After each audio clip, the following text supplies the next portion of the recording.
Good morning, trendsetters. So we're going to begin where we left off yesterday.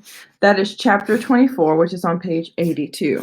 Now, I'm only going to read for about 15 minutes, and then I want you to go over to your writing about reading, put today's date, which will be 5-13-21, and I want you to answer question number 5. If you could spend one day with a character, who would it be and why? Make sure you emphasize the why part. Don't just tell me all the things that you guys would do, but really tell me why you would want to spend a day with that character. And remember, we're looking for at least 4 sentences. All right, so let's go ahead and get started. Again, we're on page 82, which is chapter 24. I know 7 notes on the recorder: G, A, B, C, D, F, and E. I play so many songs. They go up a little, down a little, like small waves on a calm day. It makes me happy to play the songs again and again. Dr. Beck and the other doctors make the games hard for me. They say I learn fast. They say I can catch up with others my age before too long. Good. I want to catch up. I want to be with others. I'm noticing that Mila is starting to talk in complete sentences. Usually her sentences are short and choppy like Dr. Beck say. But if you take a look at the next paragraph. Notice how complete her sentences are. And not only are they complete sentences, but they're sentences with details. She's really learning really fast. I chase Shay around outside the way I chase my dolphin cousins. But Shay stands in one place, and I catch her too easy. Shay drops to the ground. She does not like when I move fast. I throw Shay a ball, very gentle. She does not put her hands out to reach to catch it. I put the ball in her hands. She drops it. She has 2 good hands. My dolphin family, they would like to have the hands that Shay has. Shay uses her hands to eat, only to eat. I love to use my hands. I play the games to make the music on the recorder, to make the machine with the tapes play, to bring the music from the radio, to make the computer say the words I am thinking. I like every little thing. I am learning with my fingers and my toes. Chapter 25. Sandy has a bag with food. Sandy has a bag in her hand. In the bag, she has many books. I like books, but you cannot read them in the water. Yesterday, I took one book with me in the bath, and the book looked very bad after. I am learning. Some things can go in the water, like my dolphin boots, but other things, like books, are not so good when they get wet. Sandy says, "Remember, Mila, don't go swimming with these." Sandy thinks I need help to remember, but I remember many things. Sometimes I even remember a little before the dolphin time. I remember sitting on the knees of a woman. I remember a game of riding her knees. I am drawing for Sandy a picture of riding the knees. I ask, does Shay remember the time before Dr. Troy and Dr. Beck? Sandy says that it is hard to know. The mother of Shay did not talk to her. She kept Shay in a little room all day, all night. For Shay, it was always dark. Y'all. So Shay was not raised by animals. She was just raised by a mother that was not kind to her. I'm going to read that paragraph again. Sandy says it is hard to know. The mother of Shay did not talk to her. She kept Shay in a little room all day, all night. For Shay, it was always dark. I miss the bright light of the ocean, the good, bright light of dolphin time. I am too sad to think of Shay, always in the dark. And in the sea, a dolphin mother acts always is making certain her baby is good. A dolphin aunt is always near to help. The baby has food to eat. Sometimes the thick, fishy milk from the dolphin mother. Sometimes the sweet fish fresh from the sea. The baby is protected when a shark comes. Where is the good mother to protect Shay? Dr. Beck says, not all humans are good. Amen to that, Dr. Beck. She says, even good humans are not good all the time. Mila. But most humans, they want to be good. Dr. Beck asks, are all dolphins good? I do not know how to answer this. I asked Dr. Beck, tell me what it means to be good. My question makes Dr. Beck tired. I see it in her hands. I see it in when she moves. Dr. Beck says, good is honest. Good is fair. Good is doing what is right. I think dolphins are good. Not all of the time, but most of the time. Maybe dolphins are not so different from humans. Chapter 26. Dr. Beck is happy today. She says, Myla, your journal is very beautiful, very important. She says my writing is good science. Dr. Beck asked me to write about my time in the sea. She wants to know dolphin life. She wants to learn dolphin talk. She says to know these things will be the most important learning for people. I look at Dr. Beck. For one moment, she makes me think of the orca who is so big and strong and beautiful and so dangerous when he is hungry. Why do you think Mila chose to compare Dr. Beck to an orca? It says, I look at Dr. Beck. For one moment, she makes me think of the orca who is so big and strong and beautiful and so dangerous when he is hungry. I think for one moment that Dr. Beck is hungry to eat me. I think Dr. Beck is not an orca. Dr. Beck, I say, dolphin knowing is so big. I do not have all, I do not have all the outside words to tell you. But Dr. Beck wants to know very strong about the dolphin time. If you could teach us what you've learned, Mila, there's nothing more important you could do. Take a look at page 89. Do you see the italicized words?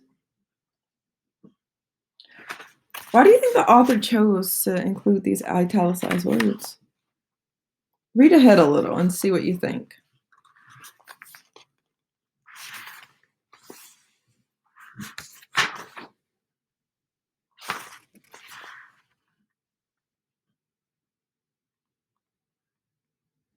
What are your thoughts? I'm thinking that maybe this is her journal that Dr. Beck has been talking about. Let's keep reading and see. I come from the sea. I come from the deep tons, from the ringing bubbles, from the clicking claws and rolling tides. I come from the many winds of the sea, from the place between sky and deep, where the gulls cry and the waves shift under the bright eye of the sun. On clear nights, the round moon leans across the sea. Its arm stretches, scooping water. Uh-oh, I lost some spots, sorry.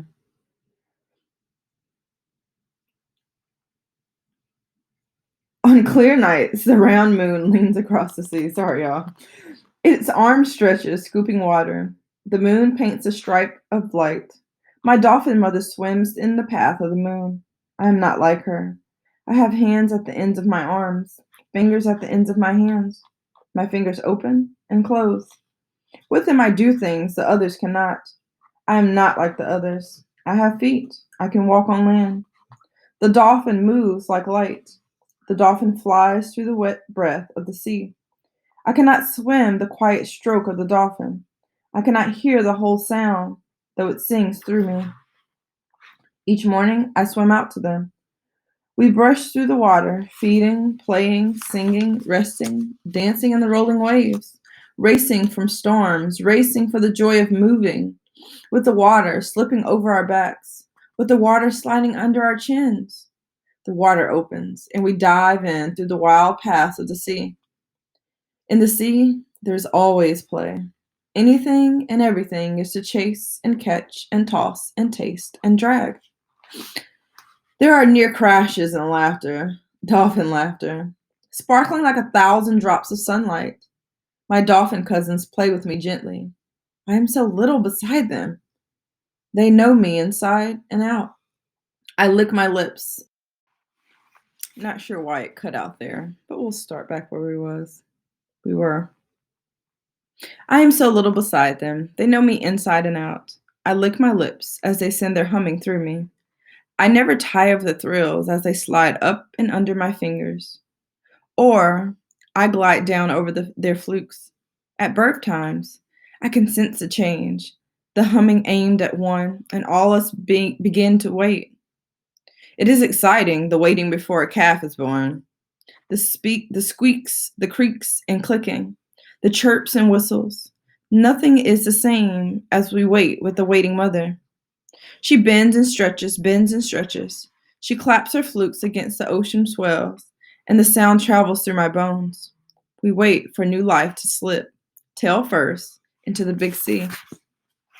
I watch the others, seeing, hearing, feeling what they feel. My dolphin mother touches me. One stroke of her flipper, telling me when it is time. Sinking below the surface, eyes open.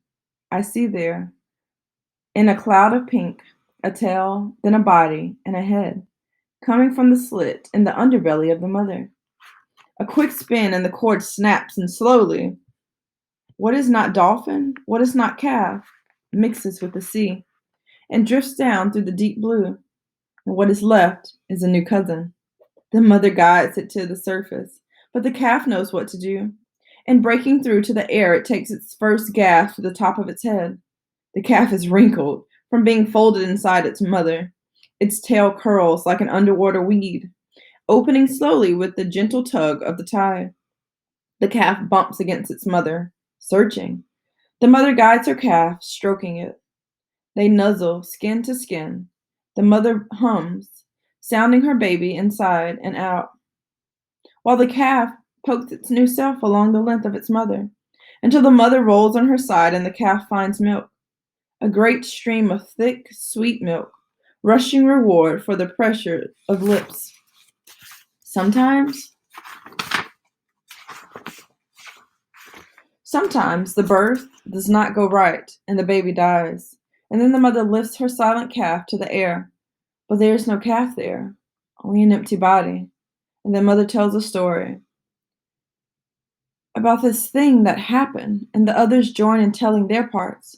And the story grows for days and days until the mother is ready to let go of the baby. When I came in a storm, my dolphin mother had given birth. Her dolphin baby did not blow, and her dolphin baby did not blow and did not blow. Tenderly, she let her dead calf go, and she reached for me. She stood in the storm, the sharp rain stinging her hide. She carried me alive through the giant swells to the quay, where I woke the next day to a calmer sea and a warming sun and a new life. When I was so little and hungry, my dolphin mother stroked me, and leaving her white underside showing there above her flukes, she gave me her milk. I gulped and choked, gulped and swallowed and choked some more, but swallowed enough to grow strong and stronger, and finally, fat and warm on the fishy riches of dolphin milk. Each day, my dolphin family dives for fish. I stay swimming above. Sometimes I swim a little away. When my aunt catches me, she claps her jaw, slaps water at me with her tail. But I need to always move in the deep water. I drift away from my aunt, floating between the new mothers and their calves. The tingle of their sounding passes through me. My dolphin mother returns a fish, sideways in her mouth. She locks down with her pointed teeth, and the tail and head fall away, down, down, down through the darkness. She flips out a fish for me to eat. I take the fish in my hand, my good hands, for stroking dolphin backs, for holding and tearing and throwing and pulling. I catch the fish in my good hands and tear into its sweet flesh with my teeth. In the night, things rise from the deep. They rise with their long arms, with their sharp beaks, with their strong suckers to pull me under and hold me until I have no breath. I struggle in a blinding cave of pain. My dolphin mother hears and comes, ramming the monster that holds me, and the others ram it too. They batter and bang the beast until I am free, then carry me near shore, where I crawl into the sand and remember to breathe. What do you think that creature was? I sleep there on the beach until I can make sea again. After that, I sleep always on the rock alone. In the light, I am not afraid of the deep, of the darkness close beneath me. But at night, the deep frightens me. My dolphin mother understands. My dolphin family understands. As the day stills and the light dims and the sun melts into a pool of spreading red, the sea quiets and we turn toward the nearest cay. And I climb from the sea, trailing weeds and long ribbons of grass strung over my shoulders. And through my hair, I make a nest for myself with my good hands, pulling wide leaves around me. I make a nest for my lonely sleep and wrap myself in my long, long hair and give myself to the dark while always within reach. I hear the sound of my family, breathing, blowing softly offshore, waiting for morning. Sometimes it is good to be on land, to be alone. In the sea, there is always touching, the always talking, the always moving. Sometimes I like the quiet. I like the feel of the land under my feet. Most times, it is dolphin company inside and outside that feels so good. Sometimes in the day, sharks will come. They are simple, those sharks. They are as simple as rocks. When they come, my family knows what to do. They take turns swimming very fast, and one by one, bang, bang, they smash into the shark, catching it on its side. And afterward, a crash or two, or three, the shark will swim slowly away. No fights, no bites. But sometimes the shark drops down, down, out of sight, through the gloom where 1,000 blind eyes, where 1,000 hungry mouths wait below in the dark for supper to drift past. But the orca is not simple like the shark. The orca is quick like a stick of lightning. Sometimes the orca can be near and it is safe. It will catch him. Beautiful black and white, bold swimmer, big, brave brother. But sometimes the orca will come thinking to eat dolphins. And when he comes thinking that, he always does. And then the ocean has a different feel, and there is fear and flight and struggle. And in the end, sadness. And there is a new song to sing about the dolphin who was and is no more, about the orca who came hungry and ate a brother. And for a while, everything is different in the sea. The sounds is different, the taste is different, until the different becomes part of the long song. And we will pause there for today. So go ahead and open your writing about reading. And again, you're going to answer question number 5. Can't wait to see you guys tomorrow. Bye.